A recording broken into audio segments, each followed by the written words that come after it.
என்னங்க இது? இந்த கோவில் இப்படி இருக்கு, இந்த கோவில் இப்படி இருக்கும்னு நான் எதிர்பார்க்கவே இல்லை. வேற லெவல்ல இருக்கு. இங்க பாருங்க, இவ்வளோ பெரிய சிவலிங்கமா! முதல் வாட்டி இவ்வளோ பெரிய சிவலிங்கத்தை நான் பாக்குறேன். ஹலோ கைஸ், நான் உங்க பிஜே. நம்ம இப்போ எங்க வந்திருக்கோம்னா, நம்ம செங்கல்பட்டு மாவட்டத்தில் இருக்கிற ஈச்சங்கரணை கிராமத்தில் இருக்கிற காலபைரவர் கோவிலுக்கு தாங்க வந்திருக்கோம். ரொம்ப நாளாக இந்த கோவிலுக்கு வரணும்னு சொல்லி நினச்சிக்கிட்டே இருந்தேன். இன்னைக்கு எப்படியோ ஒரு வழியா வந்துட்டோம். வாங்க இந்த கோவிலுக்குள்ள போயிட்டு இந்த கோவில் எப்படி இருக்கு அப்படின்னு சொல்லி பார்த்துடலாம். ஆனால் பார்க்கறதுக்கு முன்னாடி நம்ம சேனலை நீங்கள் புதுசாக பார்க்குறீங்கன்னா மறக்காம லைக் பண்ணுங்க, ஷேர் பண்ணுங்க, சப்ஸ்கிரைப் பண்ணுங்க. வாங்க இப்போ உள்ள போயிட்டு இந்த கோவில் எப்படி இருக்கு அப்படின்னு சொல்லி பார்க்கலாம்.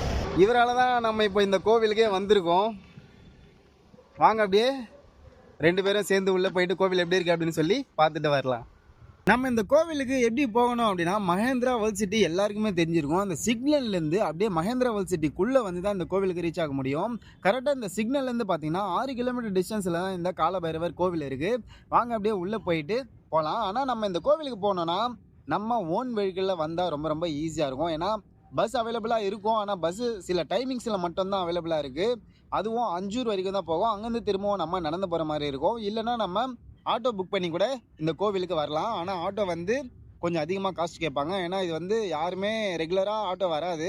நம்ம புக் பண்ணிட்டு தான் வர முடியும். அதனால் நீங்கள் வரும்போது உங்கள் ஓன் வெஹிக்கிளில் வர்றது ரொம்ப ரொம்ப நல்லது. இந்த கோவிலோட லொக்கேஷனை நான் டிஸ்கிரிப்ஷனில் மென்ஷன் பண்ணுறேன். நீங்கள் வரும்போது செக் பண்ணிட்டு வாங்க. ஆனால் மிஸ் பண்ணாமல் செங்கல்பட்டு பக்கம் வந்தீங்கன்னா கண்டிப்பாக இந்த கோவிலை பாருங்கள். அப்படியே நம்ம மகேந்திரா வேர்ல்ட் சிட்டி தாண்டி வந்தோம்னா இந்த மாதிரி காட்டு பகுதிக்குள்ளே வந்துடுவோம். இந்த வியூ பாருங்கள், செம்மையாக இருக்குல்ல. அப்படியே 2 மலைகள் தெரியுது. அந்த மலைகளுக்கிட்ட தான் அந்த காலபைரவர் கோவில் இருக்குது. இப்போ நம்ம அங்கே தான் போயிட்டுருக்கோம். இங்கிருந்து கொஞ்சம் தூரம் தான் நியர்பை வந்துட்டோம். இங்கே பார்த்தீங்கன்னா அஞ்சூர் அப்படிங்கிற ஒரு கிராமம் வரும். அந்த கிராமத்தை தாண்டி தான் இந்த கோவில் இருக்குது. இப்போ நம்ம அஞ்சூர் கிராமத்தை தாண்டி போயிட்டு இருக்கோம். இங்கே பாருங்கள், அப்படியே ஒரு வில்லேஜுக்குள்ளே வந்த மாதிரி ஃபீல் கிடைக்குது. இங்கே பார்த்தாலே அந்த மலைகளும் ஃபுல்லாக சுற்றி இயற்கையும் வேறு லெவலில் இருக்குது. ஆனால் இந்த வேலை போகிறது அப்படியே ஜாலியாக இயற்கையை ரசிச்சுக்கிட்டே இந்த கோவிலுக்கு நம்ம போகலாம். ஆனால் நம்ம இப்போ மத்தியானம் கரெக்டாக ஒரு 12 மணி டைமில் வந்திருக்கோம். இதுவே நம்ம மார்னிங் இல்லை ஈவினிங் டைம் வந்தோன்னா இந்த வியூவே பார்க்குறதுக்கு வேறு லெவலில் இருக்கும். எப்படியோ ஒரு வழியாக கோவிலோட என்ட்ரன்ஸ் கிட்டே வந்துட்டோங்க. இதை பாருங்கள், அப்படியே இங்கேருந்து ஒரு 1 கிலோமீட்டர் டிஸ்டன்ஸில் தான் கோவில் இருக்குது. அப்படியே உள்ளே போனோன்னா இடது பக்கமே நம்மளுக்கு கோவில் தெரியும். வாங்க அப்படியே உள்ளே போகலாம். இங்கே பாருங்கள், இந்த டைமில் நம்ம மட்டும்தான் போயிட்டுருக்கோம்.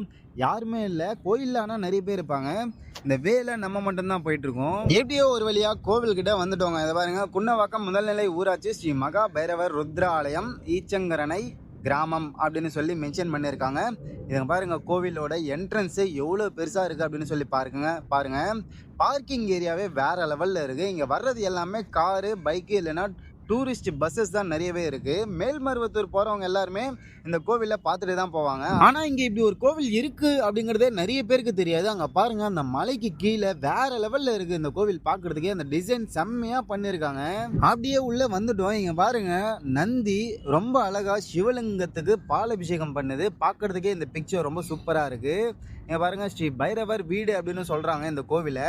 இந்த டிசைனே பார்க்குறதுக்கு வேறு லெவலில் இருக்குது பாருங்கள். அப்படியே பார்த்துக்கிட்டே இருக்கலாம்னு தோணுது. அவ்வளோ அழகாக இந்த சிற்பத்தை வந்து செதுக்கியிருக்காங்க. ரொம்ப நல்லா இருக்குது பார்க்க. இந்த கோவிலோட டைமிங் என்னென்னா, காலையில் 8 மணிலேருந்து நைட்டு 8 மணி வரைக்கும் ஓப்பன்லேயே இருக்கும். எவ்ரிடேவும் ஓப்பன்லேயே இருக்கும். நீங்கள் எப்போ வேணாலும் இந்த கோவிலை வந்து விசிட் பண்ணலாம். நம்ம கோவிலுக்குள்ளே போகிறதுக்கு முன்னாடி வெளியே என்னென்ன இருக்குது அப்படின்னு சொல்லி பார்க்கலாம். வாங்க. இங்கே பாருங்கள், வராகி அம்மனோட கோவில் இருக்குது. ஒரு சின்னதாக ஒரு சன்னதி கட்டியிருக்காங்க. சன்னதி சின்னதாக இருந்தாலுமே அந்த சன்னதிக்கு மேலே இருக்கிற ஸ்டாச்சு வேறு லெவலில் இருக்குங்க பார்க்க. நம்ம ஃபோனில் பார்க்குறத விட டைரெக்டாக பார்க்குறதுக்கு சும்மா தாறுமாறாக இருக்குது. அவ்வளோ அழகாக பண்ணியிருக்காங்க. பார்த்துக்கிட்டே இருக்கலாம் அப்படின்னு சொல்லி தோணுது. வராகி அம்மனோட இந்த சிற்பம் ரொம்ப ரொம்ப அழகாக செதுக்கியிருக்காங்க. இந்த சன்னதியில் இன்னும் கொஞ்சம் ஒர்க் இருக்கு போல் பண்ணிட்டு இருக்காங்க. அப்படியே பக்கத்தில் பார்த்தா இங்கே ஒரு புத்து இருக்குங்க, பாம்பு புத்து. இது இயற்கையான புத்து. அதை சுற்றி அப்படியே ஒரு சன்னதி மாதிரி கட்டியிருக்காங்க. வாங்க அப்படியே கிட்ட போய் அந்த புத்து எப்படி இருக்குது அப்படின்னு சொல்லி பார்க்கலாம்.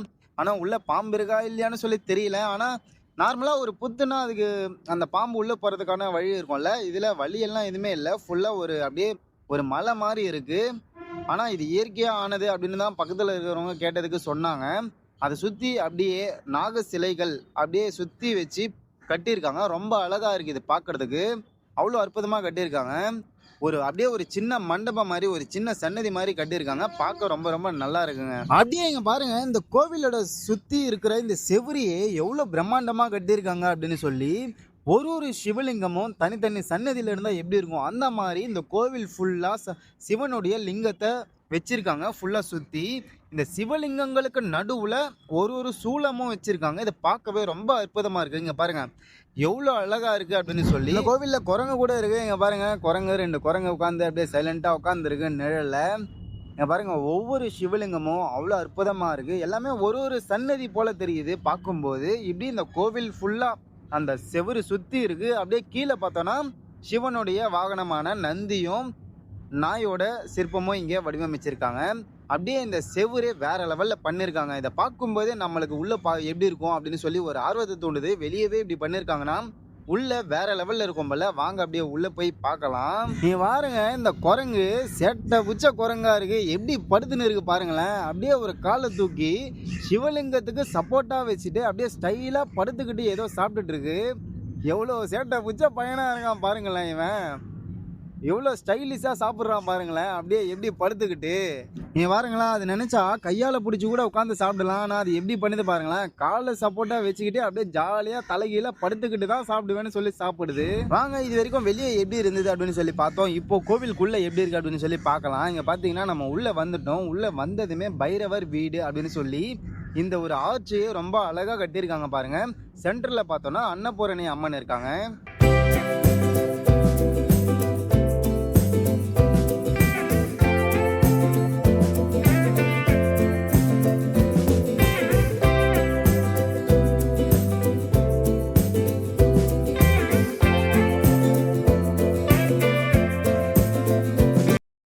அடுத்ததா இங்க கொடி கம்பம் இருக்கு. ஆனா இந்த கொடி கம்பம் ரொம்ப வித்தியாசமா இருக்கு. எப்படி அப்படிங்கறத கிட்ட போய் பார்க்கலாம் வாங்க.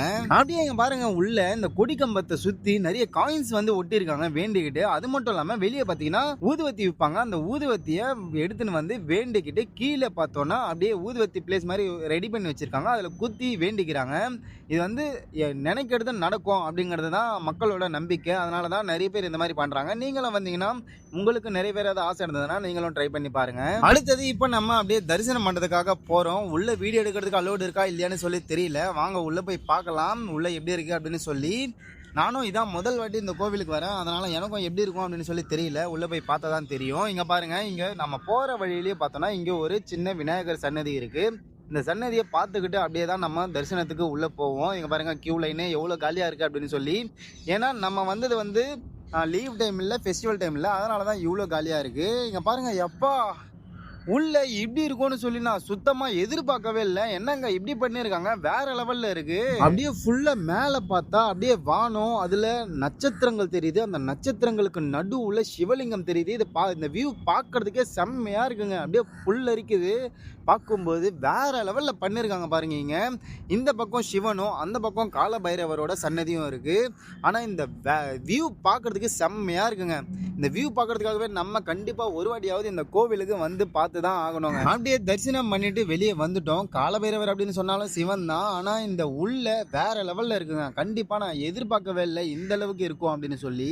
அப்படியே சன்னதியை பார்த்துட்டு வெளியே வந்துட்டோம். இங்க பாருங்களேன், இந்த நந்தி பார்க்கறதுக்கு சும்மா வேற லெவல்ல பண்ணிருக்காங்கல்ல. ரொம்ப அழகா பண்ணிருக்காங்க இந்த ஒரு செட்டப்பை. இங்க நிறைய பேர் பார்த்தீங்கன்னா போட்டோஸ் வீடியோஸ் எல்லாம் எடுத்துட்டு இருந்தாங்க.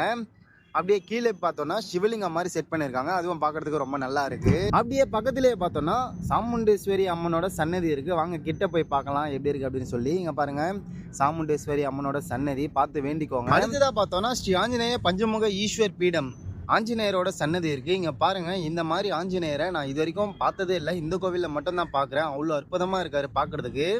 அப்படியே இந்த சன்னதி சுத்தி வந்தோம்னா நிறைய பேர் இங்க காயின் போட்டு வேண்டி இருக்காங்க பாருங்க.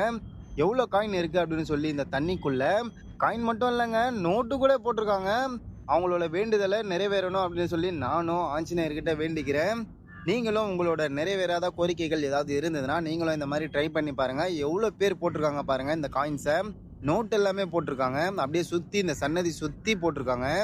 அப்படியே இங்கே பார்த்தோன்னா தத்தாத்திரேயரோட குட்டி சன்னதி இருக்குது. ஆஞ்சநேயர் சன்னதியை சுற்றி எவ்வளோ காயின் பாருங்கள். எல்லாமே இந்த சன்னதி ஃபுல்லாகவே காயின் மட்டும்தான் இருக்குது. ஏன் பாருங்கள், ஆஞ்சநேயர் எப்படி இருக்காரு அப்படின்னு சொல்லி மலையை தூக்கிட்டு போகிற மாதிரி. ஆனா இந்த ஆஞ்சநேயரை பார்த்துக்கிட்டே இருக்கலாம்னு தோணுதுங்க. கோவில்ல அந்த 2 சன்னதிகள் மட்டும் இல்லாம இன்னும் நிறைய சன்னதிகள் இருக்கு. நம்மளால வீடியோ எடுக்க முடியல, அதனால காட்ட முடியல. நீங்க டைரக்டா வரும்போது பாருங்க, வேற லெவல்ல இருக்கு. இங்க பாருங்க எவ்வளவு பெரிய சிவலிங்கம் அப்படின்னு சொல்லி. இவ்வளவு பெரிய சிவலிங்கத்தை நான் நேர்ல இந்த கோவில்ல மட்டும் தான் பாக்குறேன். இதுக்கு முன்னாடி எங்கேயுமே பார்த்தது இல்ல. இந்த சிவலிங்கம் உள்ள பார்த்தோம்னா தட்சிணாமூர்த்தியோட சன்னதி இருக்கு. உள்ள வேற லெவல்ல இருக்கு. வீடியோ எடுக்க முடியல, அதனால தான் உங்களுக்கு காட்ட முடியல. நீங்க டைரக்டா வரும்போது பாருங்க. ஆனா இந்த பிளேஸ் மட்டும் வேற லெவல்ல இருக்குங்க.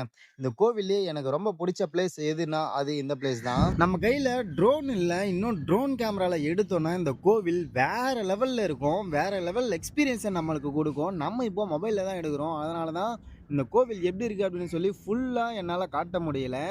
நீங்க டைரக்டா வரும்போது பாருங்க, அசந்து போயிடுவீங்க. நானும் அவ்வளோ அசந்து போயிட்டேன். வேற லெவல்ல கட்டியிருக்காங்க. இந்த கோவில் மற்ற டேஸ்ல விட அஷ்டமி சாட்டர்டேல வந்தோம்னா ரொம்ப ரொம்ப ஸ்பெஷலா இருக்கும். அது மட்டும் இல்லாம இந்த கோவில் ஃபியர், நெகட்டிவ் எனர்ஜி, பேட் பேஸ் இது எல்லாமே போகும்னு எல்லாராலையும் நம்புற ஒரு ஸ்பெஷல் கோவிலா இருக்கு. இது வரைக்கும் நீங்க இந்த கோவிலை பார்க்கலன்னா கண்டிப்பா மிஸ் பண்ணாம ஒரு வாட்டியாவது நேர்ல வந்து பாருங்க. ஏன்னா இந்த கோவில் எல்லாம் நம்ம பார்க்க வேண்டிய கோவில்கள். மற்ற கோவிலை விட இந்த கோவில் ரொம்ப ரொம்ப டிஃப்ரெண்டா ஒரு புது ஸ்டைல்ல கட்டியிருக்காங்க. பார்க்கவே அவ்வளோ அழகா இருக்கு. கோவில் சிட்டிக்கு அவுட்டர்ல இருக்கிறதுனால நிறைய பேருக்கு தெரியாம இருக்கலாம். ஆனா இப்போ இந்த வீடியோ பார்க்குற நீங்க கண்டிப்பா ஒரு வாட்டியாவது வந்து பாருங்க, மிஸ் பண்ணாம. வேற லெவல்ல இருக்கு. அது மட்டும் இல்லாம இந்த வீடியோ பார்க்குற நீங்க உங்களுக்கு இந்த வீடியோவில் பார்த்த எக்ஸ்பீரியன்ஸ் எப்படி இருக்குது அப்படிங்கிறத மறக்காமல் கமெண்ட்டில் சொல்லுங்கள். அதே மாதிரி ஆல்ரெடி இந்த கோவிலுக்கு வந்திருந்தீங்கன்னா உங்களோட எக்ஸ்பீரியன்ஸையும் நீங்கள் மறக்காமல் கமெண்ட்டில் சொல்லுங்கள். இப்போ நம்ம கிளம்ப வேண்டிய நேரம் வந்தாச்சு. இங்கேருந்து கிளம்பிட்டோம். ஓகே கைஸ், நம்ம இப்போ இங்கேருந்து கிளம்ப வேண்டிய நேரம் வந்தாச்சு. கிளம்ப போகிறோம். இந்த வீடியோ எப்படி இருக்குது அப்படிங்கிறத நீங்கள் மறக்காமல் கமெண்ட்டில் சொல்லுங்கள். அப்படியே உங்கள் ஃப்ரெண்ட்ஸ் எல்லாருக்குமே இந்த வீடியோவை ஷேர் பண்ணுங்கள். அப்படியே மறக்காமல் சப்ஸ்கிரைபும் பண்ணுங்கள். இதே மாதிரி இன்னொரு வீடியோவில் நம்ம மீட் பண்ணலாம். அது வரைக்கும் டேக் கேர் அண்ட் பை.